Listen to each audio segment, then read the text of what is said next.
사랑하는 아버지, 교회의 주인이 되사 하나님이 친히 주님의 교회를 붙드시고 사랑하는 성도들을 붙드시고 하나님의 은혜 가운데 보존해 주시니 감사합니다.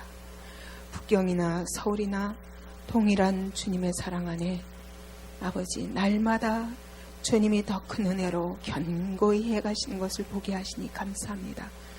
이 환난의 때에 하나님, 참으로 이 하나님의 교회가 세상 가운데 살아계신 주님을 드러내는 영광의 도구 되도록 주님께서 붙들어 주시고, 하나님 이와 같이 말세의 징조들이 보이는 때에 하나님 깨어 아버지 헛된 것들의 마음이 묶이지 아니하고 주님의 나라를 선포하며 오늘도 주님을 알지 못한 채 멸망해가는 세상을 향하여 주님의 영광을 외치며 구원의 길을 외칠 수 있는 안디옥교회 되도록 주님 붙들어 주시옵소서.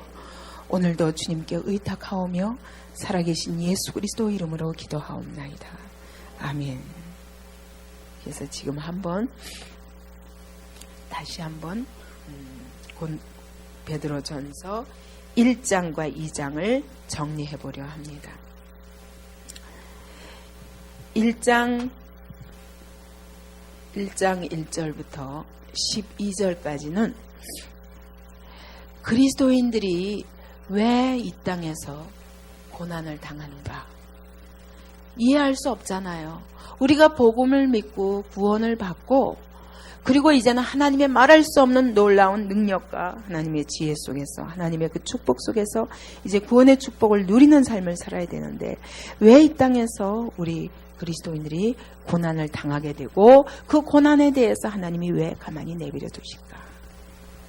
그러면 하나님이 이 고난을 통해서 분명히 이루시고자 하시는 목적이 있을 터인데 그것이 무엇인가?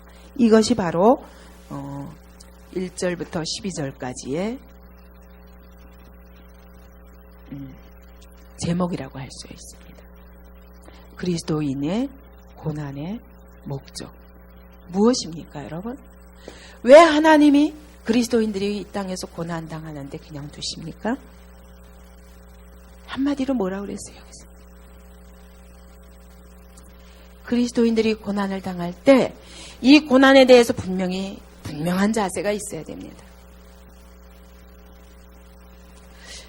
여러분 원망하지 않아요? 고난만 당하면은 하나님이 나를 사랑하시지 않는가 보다. 하나님 왜 나를 이대로 내버려 두시는가? 원망, 불평. 하나님이 나를 사랑하신다고? 못 믿겠다. 이러고 우리가 얼마나 많이 입술로 범죄합니까? 근데 오늘 베드로전서 1장 1절부터 12절까지 보니까 한마디로 그리스도인의 고난이 뭐라고요? 하나님의 목적이 뭡니까? 이렇게 고난을 주시는 목적이 뭐예요? 결국은 믿음의 시련이다. 이 고난의 종류가 믿음의 시련이다. 믿음의 시련이 뭡니까? 시련이 뭡니까? 시련은 금속을, 잡석을 용광로에 집어넣어가지고 어떻게 해요? 거기 더러운 잡석들을 다 빼고 어떻게? 순수한 정금으로 만들기 위한 그런 재련 과정을 시련이라고 말하는 겁니다. 믿음을 재련하는 과정이라는 거예요. 오늘 그리스도인들의 고난이 왜 우리에게 축복이 되냐 하면 이런 믿음이 시련을 받지 않으면 정결해지지 않습니다.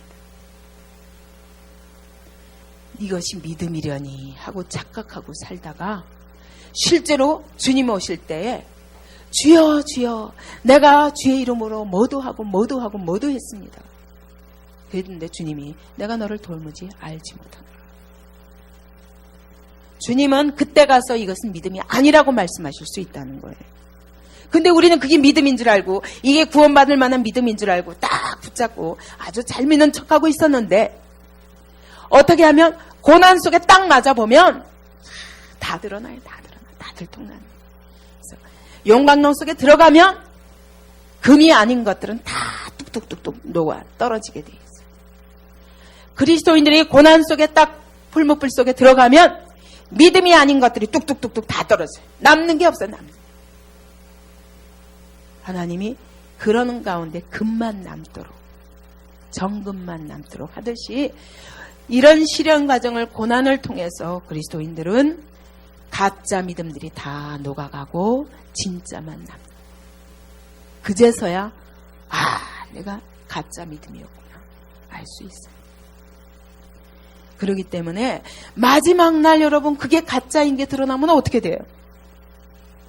피할 수 없어요. 심판을 피할 수 없어요. 근데 이 고난을 통과함으로 인해서 가짜였구나 하는 것이 들통이 나면서 그제서야 믿음을 바로 세우기 위해서 우리가 힘쓰게 되고, 이렇게 해서 정금 같은 믿음이 나오면 주님이 재림하실 때 그때 칭찬과 영광과 존귀가 된다는 거죠. 믿음의 결국은 무엇입니까? 여기 보니까 믿음의 결국을 뭐라고 그랬습니까? 영혼의 구원이에요. 그러니까 이 믿음은 뭘 말하냐면 영혼의, 이 칭찬과 영광과 존귀가 어디에? 영혼에. 우리의 영혼이 칭찬과 영광과 존귀를 받을 만한 그러한 영혼으로 준비된다. 여러분, 고난을 감사하세요.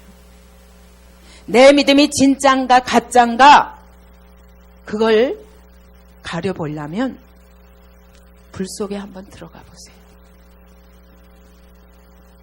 정말 아주 실력을 준비를 잘한 사람은 어떻게 해요? 계속 도전하죠. 시험을 보죠.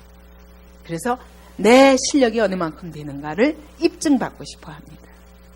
그와 같이 우리의 믿음도 여러분 정말 하나님을 향하여 견고한 믿음으로 세워지기를 사모하는 사람은 시험 받는 거 두려워하지 않습니다.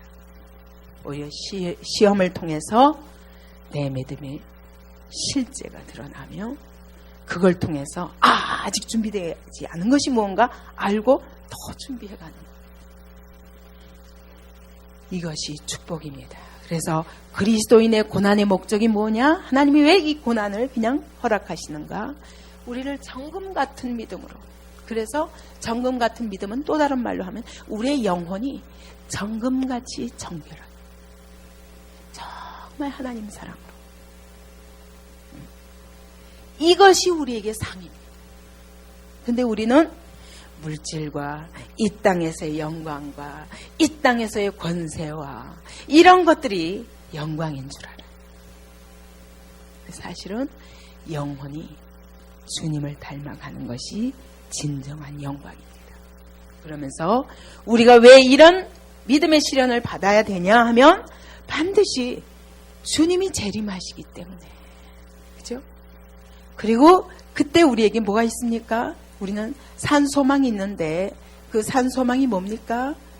우리는 소망이 절대로 끊어지지 아니하는 영원한 소망이라는 거예요. 산 소망이라는 거예요.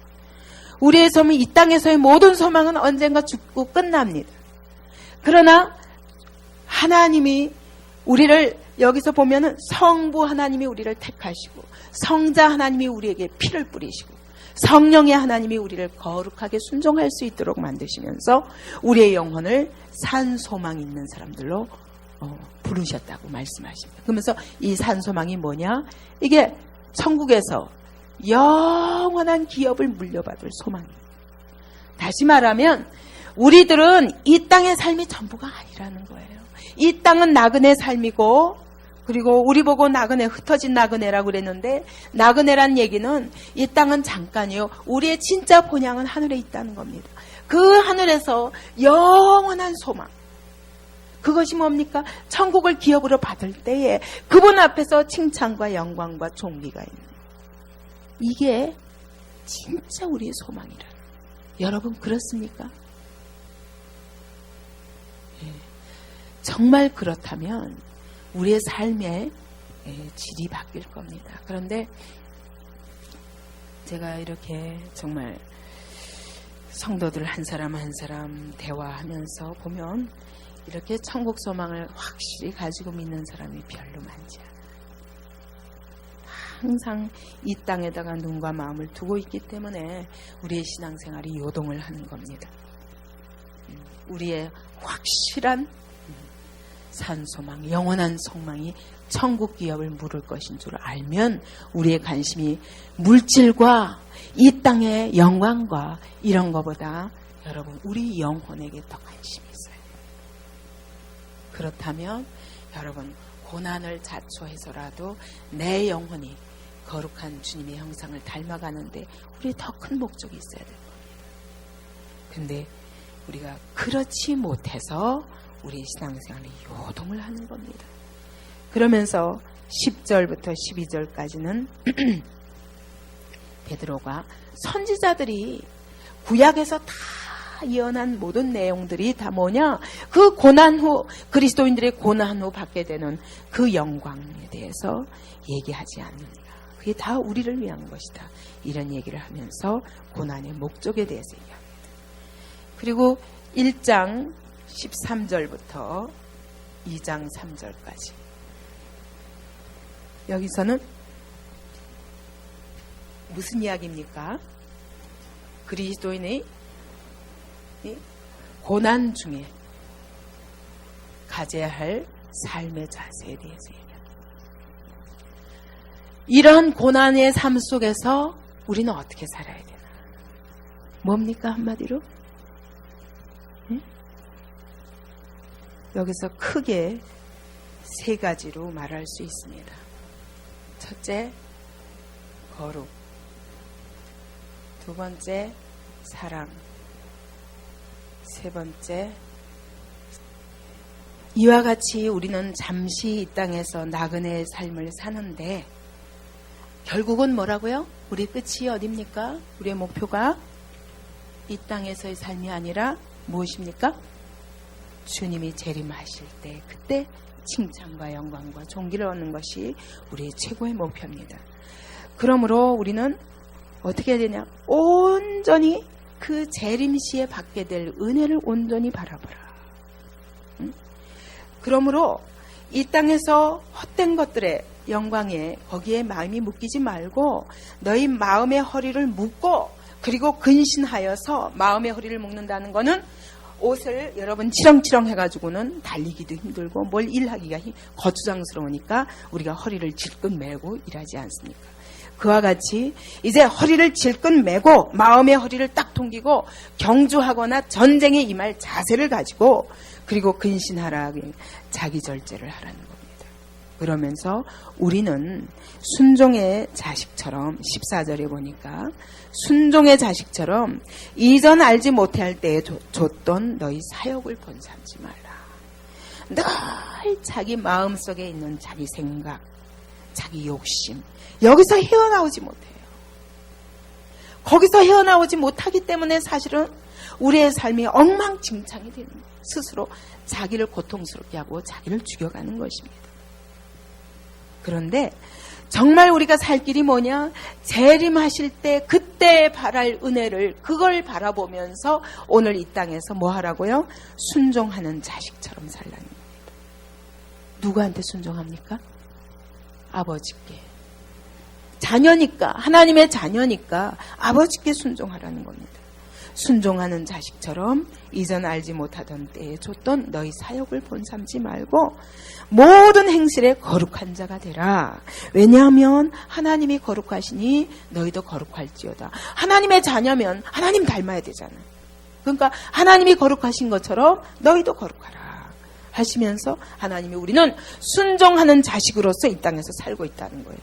그러므로 절대로 자기 정욕, 물욕, 권세욕, 명예욕, 쾌락욕, 철저히 자기 중심적인 욕망 이것들을 본삼지 말고 어떻게 하라고? 무엇을 본삼으라고요? 나연이 정신 차려. 뭘 본삼아야 되겠어요? 아버지를 본삼아야죠. 아버지. 우리는 자식이니까 아버지를 닮아야 되지 않겠냐고. 그러면서 이것은 거룩하라는 것은 하나님의 명령입니다. 내가 거룩하니 너희도 거룩할지어다 말씀하셨습니다. 그러므로 17절에 하나님이 우리에게 명령하셨기 때문에 명령한 대로 행위하는 자와 그렇지 않은 자에 대해서 하나님 판단하시는 날이 있다. 심판이 있다는 것입니다. 이 삶의 자세가 거룩해야 하는 이유는 우리가 그분의 자녀이기 때문이요. 또 그분의 명령이기 때문이요. 명령이면 반드시 심판이 있기 때문이요. 그죠? 또 무엇입니까? 우리가 이 세상의 이 거룩이라는 건 뭡니까? 또 다른 말로 하면 거룩은 세상으로부터 완전히 하나님의 것으로 구별된 삶입니다. 세상과 완전히 구별되는 삶이에요. 이제는 하나님의 자녀로서 하나님의 명령에 순종하면서 그날의 심판이 있는데, 아니 우리가 믿는 자들이 무슨 심판이 있습니까? 어때요? 믿는 자들에게 심판이 있습니까? 지옥에 떨어집니까? 그럼 그 심판은 아니에요. 그죠? 이 심판은 뭘 심판이냐? 이 믿는 자들의 심판은 뭐냐면 우리의 행위대로 심판하는 이 심판은 상급의 심판입니다. 반드시 그날의 재림시에 우리에게 상급이 있습니다. 그러므로 너희가 이 그리스도인들이 아무리 세상에서 고난당한다 할지라도 너희의 첫째 목표는 뭐냐? 세상과 구별되어서 거룩한 주님의 자녀로 살아야 된다. 왜? 이것만이 그때의 상이 되기 때문에. 여러분 누가 합니까?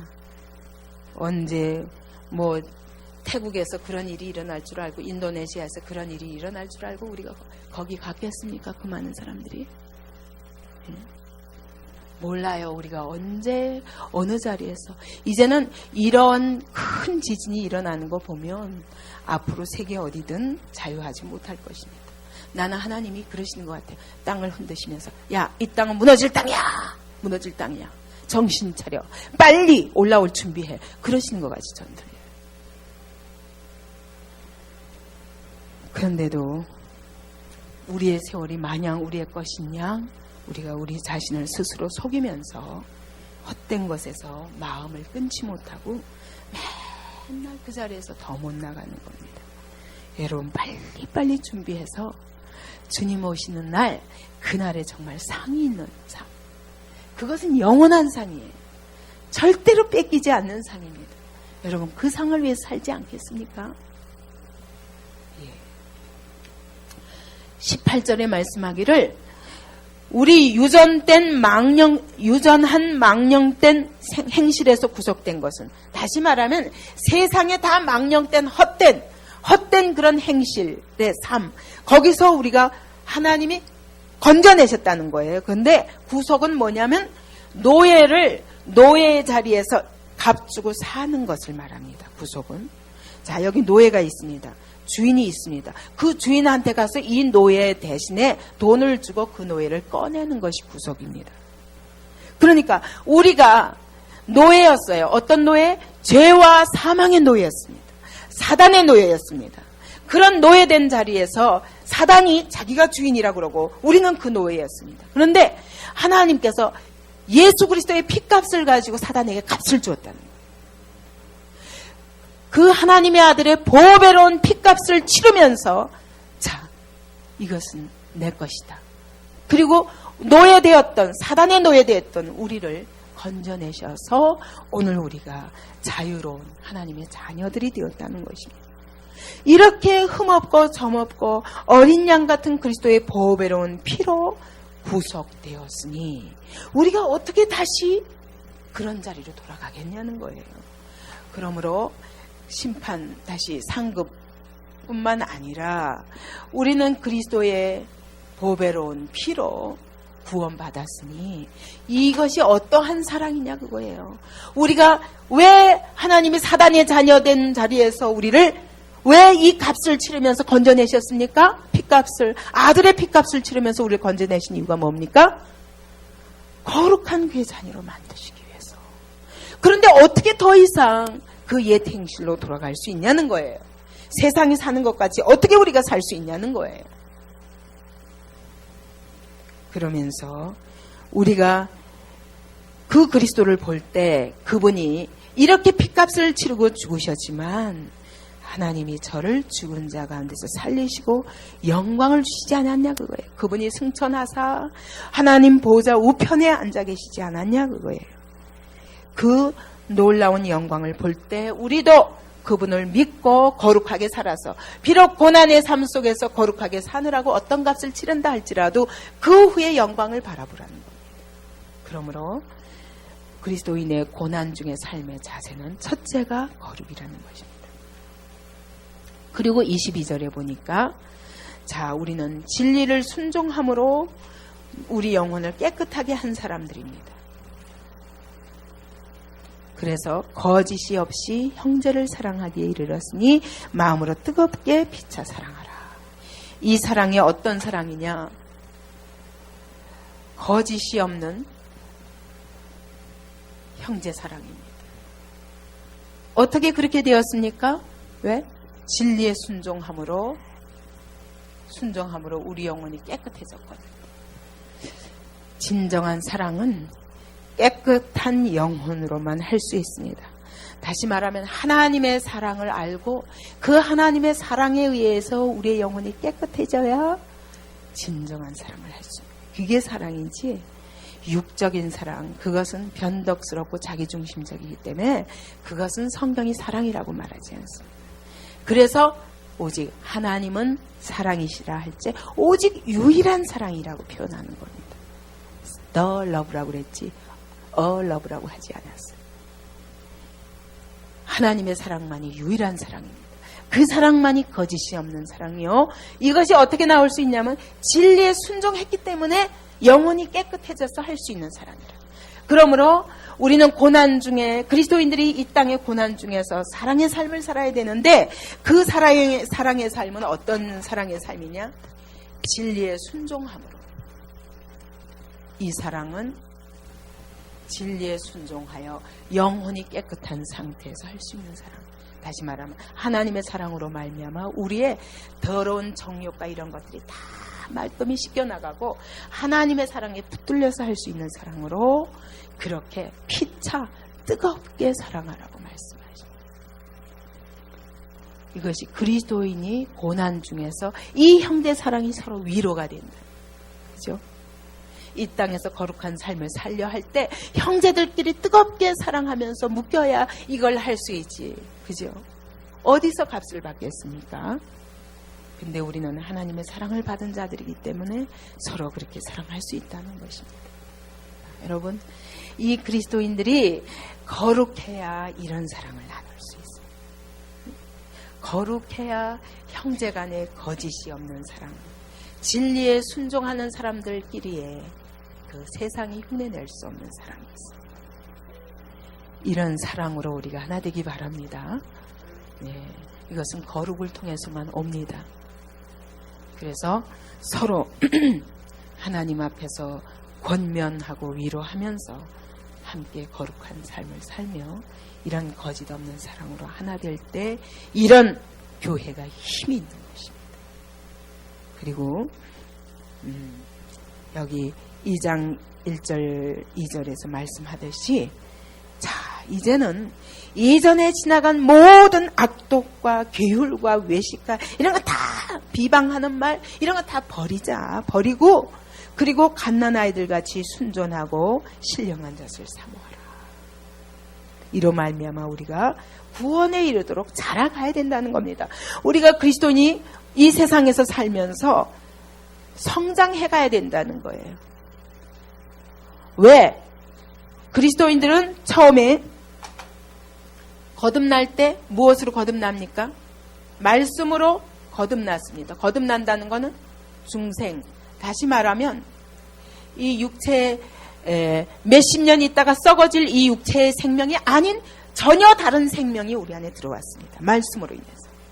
새 생명이 우리 안에 들어왔는데 이것으로 말미암아 거듭났고 이 말씀으로 인해서 일평생 살면서 이 세상의 모든 육체는 풀과 같고 그 육체의 영광이 다 풀의 꽃과 같이 시들지만 그러나 하나님의 말씀대로 사는 자는 영원토록 세세토록 하나님의 칭찬이 있으리라 그렇게 말씀하면서 이렇게 말씀으로 거듭난 자들이므로 이 새 생명이 들어왔는데 이 새 생명이 자라가야 됩니다.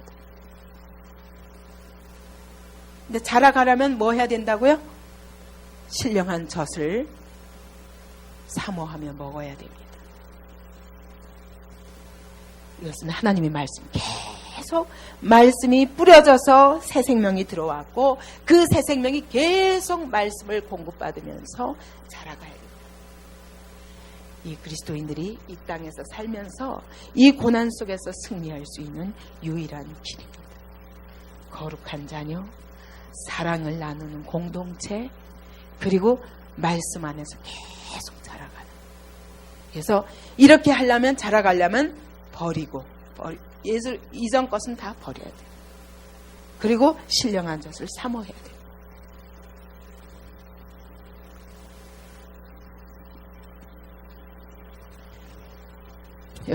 여러분의 삶에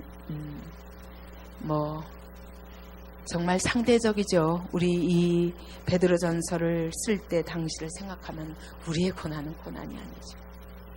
고난이 아니죠. 근데 우리가 배부르기 때문에 얼마나 거룩을 사모하지도 않고 이런 공동체 안에서 진리의 순종함으로 갖는 이런 사랑의 공동체 생각할 수도 없는 그런 자리에 있고 말씀 안에서 자라가는 거 그거보다는 그저 구원받고 나서 기도하는 대로 하나님이 내 배를 채워주는 것만 구하는 이상한 신앙생활을 하고 있지만 여러분 이 베드로전서 상황을 생각하면서 저는 그런 것 같아요. 오히려 우리가 지금이 오히려 더 큰 고난의 때가 아닌가 하는 생각을 합니다. 그때는 차라리 생명을 바꾸고라도 믿느냐 안 믿느냐 구원과 심판이 분명히 했지만 지금은 그렇지 않기 때문에 적당히 믿고 정말 진정한 진실한 신앙생활 하기를 사모하지 않는 그런 우리의 거짓된 모습 때문에 사단에게 더 잘 속지 않는가. 여러분 우리의 변함없는 것은 그때나 지금이나 우리 주님의 재림을 바라보고 그 영원한 천국에서의 소망이 진짜 우리의 소망입니다. 속지 마시고 여러분 이 땅에 잠시 있다 없어질 것들에 그렇게 마음을 뺏기지 말고 하나님께 뿌리를 내리십시오. 그래서 아름답게 자라가시기 바랍니다. 그러면 오늘 여기까지 다시 한번 정리해 보겠습니다. 어차피 여러분 이 땅에서 우리의 삶은 고난의 삶입니다. 왜냐하면 죄로 인한 고통, 나의 죄만 아니라 온 땅의 모든 사람들의 죄 때문에 이 땅의 삶은 고통할 수밖에 없고 고통 가운데 죽어가는 삶입니다. 결국 이 땅의 삶은 나그네 길이지 우리는 진정한 본향을 바라보고 살아야 됩니다. 그러려면 우리는 이 땅에서 편하게 사는 것보다 더 중요한 것은 믿음의 실현을 통해서라도 정금 같은 믿음으로 그날에 받을 상이 있는 것을 꿈꿔야 된다는 거예요. 그러므로 여러분 제가 이렇게 서울이나 북경이나 보면은 이렇게 잠깐 작은 어려움에 견디지 못하고 헷가닥 이렇게 넘어갈 때가 있습니다. 이제 그런 것들을 다 이제 내려놓으시고 정말 주님의 그날을 바라보며 오늘의 삶 속에서 견고히 서서 어떤 고난 속에서도 이 믿음의 실현을 통해서 정금 같은 믿음을 사모하시길 바랍니다. 우리 영혼이 주님 앞에 아름다운 그런 그날의 상이 있는 영혼으로 그렇게 성숙해 가도록 거기에다가 우리의 삶의 목표를 두라는 것입니다. 그리스도인이 이러한 고난의 삶을 살면서 어떤 자세로 살아야 되는가? 이렇게 믿음의 실현을 통해서 그날의 칭찬과 영광과 존귀를 얻는 것에 목표를 둔다면 이 땅에서 거룩을 첫째로 그래서 목표로 두고 그의 자녀와 같이 순종하면서 바로 주님이 거룩하시니 그 자녀라면 거룩할 수밖에 없습니다. 그분이 명령하셨기 때문에 반드시 명령에 대해서 순종한 자와 그렇지 않은 자에 대한 상급이 분명히 있습니다. 그 상급을 바라보며 뿐만 아니라 하나님이 나를 사단의 손아귀에서 건져내시기 위해서 어떤 값을 치르며 건져내셨는가 생각할 때 우리는 절대로 세상과 섞일 수 없는 자들이다. 그리고 이와 같이 진리에 순종하다 보면 우리 안에 거짓 없는 사랑으로 공동체가 이루어질 때 이 사랑이 그리스도인들이 이 땅에서 어떤 고난을 받더라도 이것이 바로 우리의 힘이다. 그러면서 또 우리는 이게 성장해 가야 됩니다. 말씀 안에서 자라가면서 신령한 젖을 먹으며 자라가면 구원으로 시작한 신앙생활이 이 땅에서 어떤 구원, 또 다른 구원, 성화라는 과정을 겪어서 날마다 아름답게 그리스도의 형상을 닮은 사람으로 성숙해 가는 것입니다. 이것이 그리스도인들이 고난 가운데서 지켜야 할 삶의 자세다. 그 날을 바라보면서 날마다 더욱더 거룩해 가도록 성장해 가야 됩니다. 그런 것 같아요. 우리가 이렇게 이것이 우리 영혼이라고 그러면 옛사람이 꽉 찼었습니다. 그랬는데 여기에 이제 씨가 딱 하나님의 말씀에 씨가 뿌려졌습니다. 근데 이 씨가 뿌려져 가지고 이게 점점 자라가는 것만큼 이 새 사람이 커져가서 나중에 이 새 사람이 크게 자리하면 옛사람은 줄어들게 돼 있어요. 그러니까 옛사람을 우리가 죽여야 되지. 그거 전에 새 사람을 막 키워가면 옛사람은 저절로 죽어갑니다. 그 때문에 맨날 죽이라는데 힘들다. 못 죽겠다. 막 이러지 마시고 이 새 사람이 날마다 말씀과 기도 속에서 이렇게 자라가도록 여러분의 신앙생활의 목표를 더 긍정적으로 바꿔야 될 것입니다. 그래서 이 땅에서 우리는 믿음의 시련을 기뻐하며 내 영혼이 주님이 기뻐 받으실 만한 그런 아름다운 영혼으로 준비되는데 더 큰 목표를 두는 것이 그리스도인의 삶이어야 한다. 그러므로 고난까지도 그 고난의 때 오히려 기뻐하라는 겁니다. 왜 이때야말로 바로 믿음의 시련의 때예요. 이때야말로 그날에 받을 칭찬과 영광과 존귀를 확실하게 세워가시는 복된 하나님의 기회라는 것입니다. 그렇게 믿습니까?